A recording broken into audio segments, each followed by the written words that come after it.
We talking about practice, not a game. Practice. Yeah, practice notes coming up on today's Extra Point.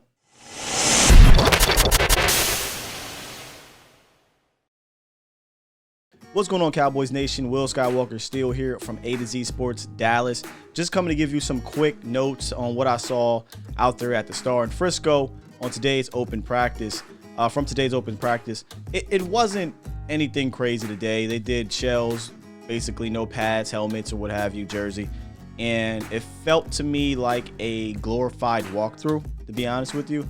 Obviously no tackling, really no thumping. There was one hit later in the day that was kind of unnecessary, but nothing crazy there. It really seemed like some of the players weren't even allowed to touch each other in regards to physicality due to likely having a game tomorrow. So that was the number one thing that I took away with was, hey, this is a glorified walkthrough. Let's not get too carried away from what we see.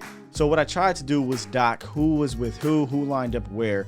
And the first thing that kind of popped up was one of the things I was looking forward to watching was the cornerback battle, right? We talked about that on the show earlier, and Jordan Lewis seemed to be out there with the one sometimes, as did AB.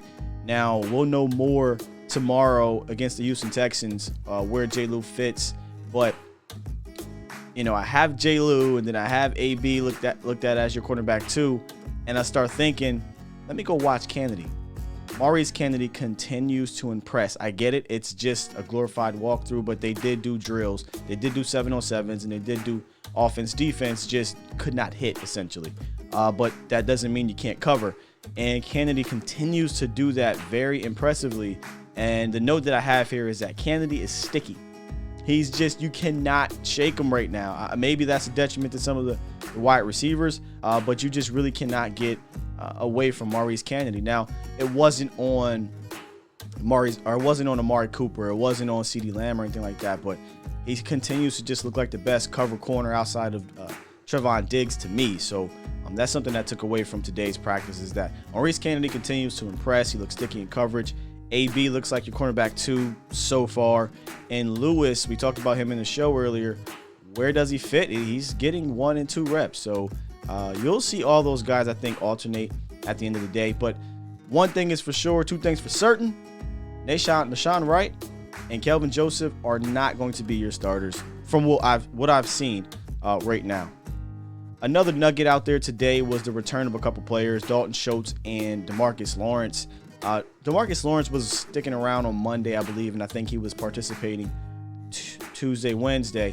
But this was the second open practice to the public here in Texas, and Demarcus Lawrence was playing during team participation. So he was out there as your stand-up guy sometimes, but mostly, I don't want to alert anybody, mostly his hand was in the dirt. So that was a good sight to see, as well as Dalton Schultz is back out there. He made a couple plays in the hurry-up offense.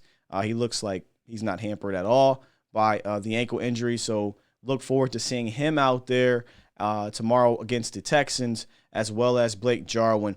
I was asked the question, who's the starting tight end? In my opinion, at this point, I don't think it really matters. I think both of those guys will potentially get equal share in a sense, and possibly it may come down to game plan. It may come down to how do we want to play this team? Are we going to play tighter in this game, or are we going to spread it out and we're going to go deep, or we're going to play in the air attack, which is Jarwin? But if we're going to play tighter, it's Dalton. But nonetheless, these guys are likely your 4th, 5th options anyway when it comes to the offense. So I can see Dalton Schultz and Blake Jarwin both being successful if their number is called.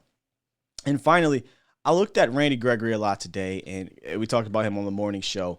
Randy, he's just impressive. He's impressive as a talent, and he continues to look impressive. But I wanted to see how they played him today, and he is, the word I use is versatile.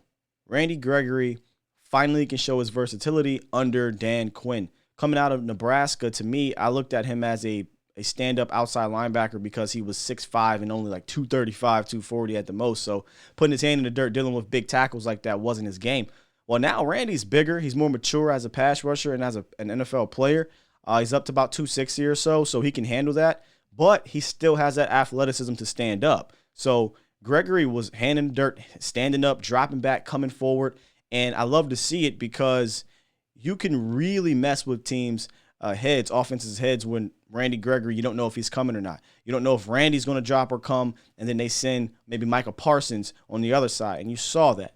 You saw both. You saw a 3-4 look sometimes with Micah Parsons, Randy Gregory, Jalen Smith, and Leighton Vander Esch in there. But we know that Randy isn't necessarily a linebacker. But he has those traits and that ability to be a stand-up outside linebacker. So you got that kind of a look. And you may see that during the season. We haven't seen a ton of it in preseason because Randy really hasn't played, right? He didn't play in the preseason. So we'll see if he plays tomorrow and if we'll get that look. But that's something to kind of keep your eye on. Will the Cowboys utilize a 3-4 look in base with Gregory as the outside linebacker, Micah over out on the other outside linebacker, and then 9 and 55 on the inside? I think that's the look they're going to go with in a base 3-4.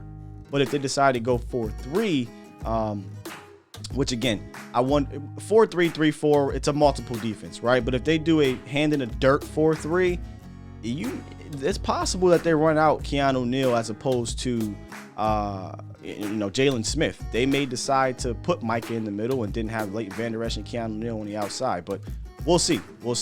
All right, guys, that is today's Extra Point. I will be at the game tomorrow, and I'll report to you guys what we see. And on Monday, we will talk about it in the morning. Make sure you tune in. A to Z Sports Dallas live morning show with your guy, Will Skywalker Steele.